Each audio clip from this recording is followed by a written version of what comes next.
everyone, my name is Abby Worden and I'm an associate attorney here at Lockerbie PLLC in Lexington, Kentucky. Today we're here to give you yet another update on the FTC's final rule banning most non-compete agreements. If you want a deeper dive into non-competes, check out our other videos in the description box below. So in April 2024, the FTC adopted a sweeping rule aimed at banning most non-compete agreements. Later that summer, the rule ran into some diverging court decisions.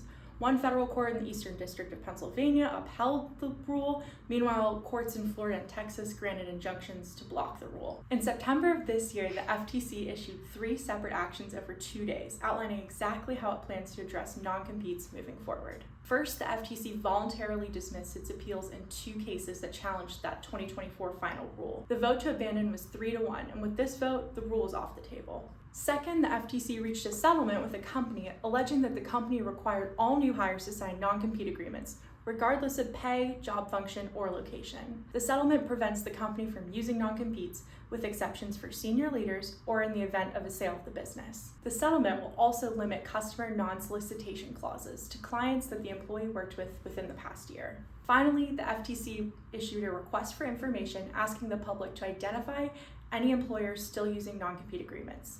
The request specifically highlighted healthcare workers, and it even seeks further information on other related restrictions, like non-solicitation agreements or non-recruitment clauses that limit employees' future employment opportunities. The FTC has made its priorities clear. Employers should expect case-by-case enforcement, especially because the FTC has warned that it intends to use its authority to pursue employers if used as imposing unfair or anti-competitive restrictions. Employers need to pay close attention to any restrictive covenants that they currently use. Not all restricted covenants are off limits.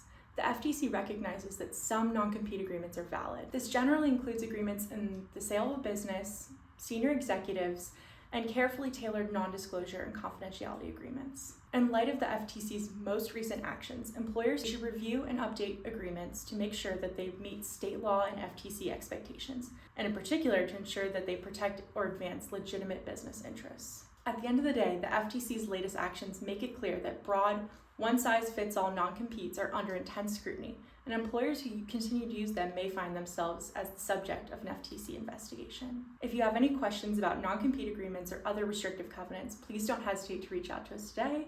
And if you found this video helpful, hit the like button and subscribe, and we'll see you next time.